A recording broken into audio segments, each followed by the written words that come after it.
전세 계약할 때 이것만 알면 끝. 전세보증은 반환보증 제도 이렇게 달라졌다. 난생 처음 전세 계약하는 당신이 꼭 봐야 하는 영상. 야, 너도 전세 계약 할 수 있어.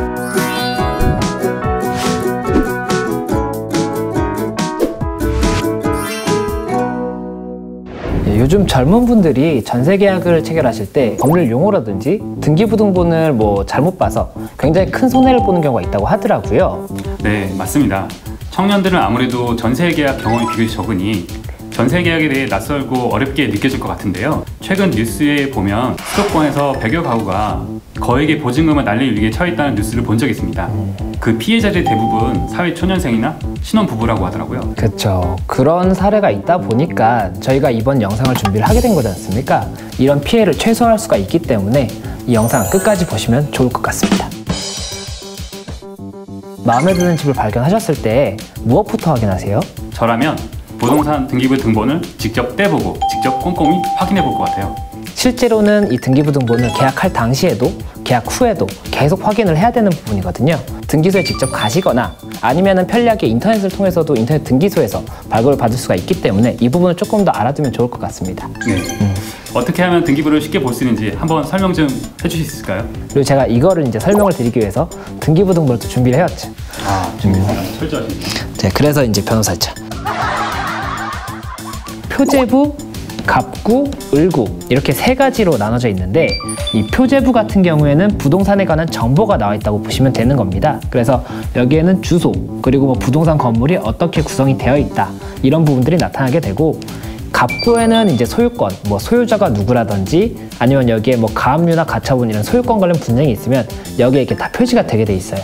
그래서 그 부분을 좀 참고하시면 좋고, 또 을구 같은 경우에는 소유권 외에도 또 이 부동산과 관련해서 담보로 이 부동산을 쓰고 있다든지 이러면 근저당권이 설정이 되는 것처럼 이런 내용들이 적혀있기 때문에 임차인분들 입장에서는 이 부동산의 지금 상황을 알려면 이 등기부등본을 꼭 보시는 게 중요하다고 볼 수가 있습니다. 네. 일단 치워놓고 다시 한번. 예, 그냥 치워주셔도 괜찮을 것 같아요. 근데 가압류, 근저당 이런 용어들이 너무 낯설고 어렵더라고요. 이 근저당 많이 들어보셨을 텐데, 근저당이라는 거는 이 부동산을 가지고 담보대출을 하는 경우에 그럴 경우에 이 근저당권을 설정을 해서 이 부동산에는 이만큼 담보가 잡혀있다 이렇게 표시를 해둔 거고, 또 가압류 같은 경우, 가처분 같은 경우에는 이 부동산의 소유권에 관해서 지금 다툼이 있는 경우가 있는 거예요. 그래서 이런 부분들을 임차인들이 유심히 보지 않으면 굉장히 조금 억울하게도 임차를 하다가 갑자기 조금 곤란한 상황에 빠질 수가 있기 때문에 객관적인 정보를 최대한 좀 파악해 보시는 게 이런 손해를 좀 줄일 수 있겠죠, 아무래도. 네. 원룸이나 빌라 같은 곳에 등기부를 확인할 때 좀 더 중점적으로 확인할 사항이 있을까요? 네, 굉장히 좋은 질문을 주셨는데, 이게 건물 하나라고 하고 호수별로 살고 있다고 하더라도 이 등기부에 따라서 이 건물의 모양이 다르다는 걸 확인할 수가 있어요. 그래서 법적으로는 다가구 주택, 다세대 주택 이렇게 두 가지 형태가 있다고 보실 수가 있고, 이 다가구 주택 같은 경우에는 이 건물 통째로 하나의 소유자가 있는 거라고 보시면 조금 이해하기가 쉽고, 다세대 같은 경우에는 이 건물의 호수별로 소유자가 있는 거예요. 이 부분을 확인하시고 임대차 여부를 결정을 하셔야 됩니다. 네. 만약에 경매로 넘어가면 어떻게 되나요? 네, 그러니까 이게 설명드린 것처럼 다세대는 호수별로 소유자가 있고 권리관계가 있지 않습니까? 근데 다가구는 건물 전체를 권리관계가 생기기 때문에 이 한 호수에서 문제가 생긴다고 하더라도 다세대는 그 호수 사람들과만 권리관계를 따지면 된다고 하면, 이 다가구 같은 경우에는 전체 건물의 임차인이라든지 법률관계가 다 따져줘야 되기 때문에 훨씬 더 복잡해질 수가 있겠죠. 네, 오늘 이런 설명을 좀 보충해 주시기 위해서 직접 전세계약서를 좀 준비하셨다고 들었는데 한번 설명해 주실 수 있을까요? 사실 맞습니다. 제가 또 계약서도 준비를 해왔습니다. 이렇게 짠! 제가 들려드릴게요. 감사합니다. 이 계약서라는 것을 보시면 이게 결국에는 이 약속, 그 집주인과 세입자 간의 약속을 다 적어 놓은 거기 때문에 이게 굉장히 중요해요. 이게 다 증거가 되기 때문에 꼭 꼼꼼하게 다 내용이 적혀 있도록 해야 되는 거고, 그리고 여기에 보시면 임대인, 임차인, 그러니까는 정말 집주인과 세입자인지를 꼭 정확하게 작성을 하셔야 되고, 이 소재지 이런 부분에 있어서도 이 부동산 등기부상의 내용이랑 동일한지를 꼭 확인을 하셔서 적으셔야 돼요. 그리고 이런 금액적인 부분에 대해서도 본인의 자금 계획이나 이런 것도 잘 생각을 해서 신중하게 적으셔야 되는 부분이고, 또 중요한 게 이 특약사항 부분, 이 부분에 있어서 뭐 근저당을 언제까지 집주인이 갚아주겠다 뭐 이런 이야기가 있었다고 한다면 꼭 여기에 나와야 돼요, 그런 내용이. 그리고 만약에 못 갚는 경우에는 어떻게 하겠다까지 정해야지, 그렇지 않으면 약속을 어겼을 때도 뭐 조치가 어려운 부분이 있거든요. 그래서 그런 부분들도 꼭 참고를 해서 특약사항을 적으시는 게 중요합니다. 말로 하면 안 되고 꼭 반드시 계약서에 명시를 해야겠네요. 역시 맞습니다. 요새 좀 간편하게 계약할 수 있는 전자계약 시스템이라고 있는데 혹시 들어보셨나요? 제가 얘기는 들어봤는데 실제로 사용해 본 적은 없습니다. 국토교통부 부동산거래 전자계약 시스템에서 전자계약이 가능한데요. 우선 거기 접속을 하셔서 본인 인증 후에 컴퓨터나 스마트폰을 통해서 가입을 하실 수가 있어요. 전자계약과 동시에 주민센터에 가지 않고도 전입신고를 하실 수도 있고, 또 대출금이나 뭐 등기 수수료 할인 등 많은 혜택이 있으니까 여러분들이 이런 걸 좀 잘 아시고 많이 활용해 주셨으면 좋겠습니다. 네, 역시 좋은 정보였습니다. 그러면 이제 다음으로 제가 좀 궁금한 게, 이게 또 하나 안전장치로 주택도시 보증공사. 네. 그렇죠? 죄송합니다. 그 전세보증금 반환 보증이라는 제도가 있다고 들었는데, 아무래도 이 부분은 차장님께서 전문가시니까 조금 설명을 해주시면 어떨까요? 임대인이 만약에 임차인에게 제때 전세보증금을 돌려주지 않을 경우에 저희가 대신해서 전세보증금 반환을 책임지는 상품인데요. 최근에 조금 변경사항이 있었는데요. 기존의 전세보증금 반환 보증의 경우에는 전세 계약 기간이 절반 이상 남아있어야지만 계약이 가능했습니다.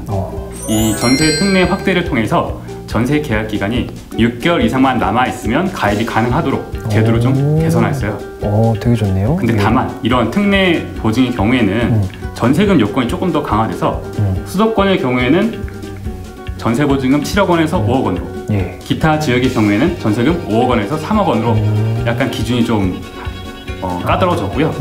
기존에 없었던 소득 요건이 신설되어서 부부 합산 연소득 1억 원 이하인 경우에만 가입이 가능합니다. 꽤 제도가 많이 바뀌었으니까 이걸 제도를 쓰시려는 분들께서는, 신청하시려는 분들께서는 제도를 좀 잘 알고 가셔야 좀 도움이 되겠네요. 네, 이제 확대가 됐으니까 아마 기존에 가입하시지 못하는 분들도 좀 더 가입이 가능할 수 있을 것 같다고 저희는 생각이 들거든요. 많이 이용해 주셨으면 좋겠습니다. 그런데 이 전세보증금 반환 제도가 그러면 뭐 아파트라든지 원룸, 오피스텔 다 적용이 되는 건가요? 저 같은 경우는 오피스텔을 살고 있는데 저도 이게 해당이 되는지 좀 궁금하거든요. 일반적인 임차인용 전세보증금 반환 보증의 경우에는 단독, 다가구, 다세대, 연립, 주거용 오피스텔, 아파트까지 모두 가입이 가능합니다. 다만 전세계약 시 근린 생활시설 같은 것들은 가입이 안 되니까 이런 점은 꼭 한 번 더 확인을 해주셔야 됩니다. 중요하겠네요, 굉장히. 이 확정일자를 받기 전에만 신청해야 된다, 뭐 받은 후에 신청해야 된다, 이 확정일자와 관련해서는 뭐 관계가 있는 부분이 있나요? 네, 전세보증금 반환 보증은 그 계약력과 우선 변제권 확보를 전제로 하고 있기 때문에 전입신고와 확정일자가 반드시 필요합니다. 그리고 제가 또 하나 상담을 받았던 게, 이 보증료라는 금액이 너무 비싼 거 아니냐, 본인한테 좀 부담되는 게 아니냐라고 물어보더라고요. 보증료율에 대해서 말씀드리자면 아파트의 경우에는 연 0.128%, 아파트 외의 경우에는 연 0.154%의 보증료율이 적용되고요. 예를 들어서 전세보증금 1억 5천만 원짜리 아파트의 경우에는 2년 동안 보증료가 약 38만 원 정도 됩니다. 그리고 보증료는 6개월 단위로 분납하시거나 아니면 일시 납부를 하셔야지 보증이 가입이 됩니다. 혹시 결혼하셨나요? 저는 아직 안 했어요. 아직 안 하셨어요? 아쉽게도 지금 변호사님께서는 혜택을 못 받으실 것 같은데, 참고로 신혼부부 할인 제도가 있어서요. 기존에는 혼인기간 5년 이내 신혼부부에게만 이런 할인 혜택이 적용됐는데, 이제는 7년으로 확대되어 적용되기 때문에 좀 더 많은 신혼부부들이 이런 할인 혜택을 받으실 수 있을 것 같아요. 결혼을 못한 것도 서러운데 이런 혜택까지 또 굉장히 서럽네요. 오늘 첫 시간이었는데 차장님께서는 어떠셨어요? 네, 오늘 저 첫 촬영이라서 굉장히 긴장이 많이 됐고 굉장히 떨려서 촬영이 좀 많이 어려웠는데요. 그래도 변호사님께 법적인 상식들 많이 얻어가서 유익했던 것 같습니다. 변호사님은 어떠셨나요? 저도 전세보증금 반환 보증제도에 대해서 모르고 있다가 이 차장님께 굉장히 자세하게 듣게 돼서 유익한 시간이었습니다. 네. 이제 자주 뵙겠죠? 저희 법적인 건 아닌 상태에서 많이 뵙죠. 네. 야, 너도 전세계약 할 수 있어. 말이 안 맞긴 하네. 예, 수고 많으셨습니다.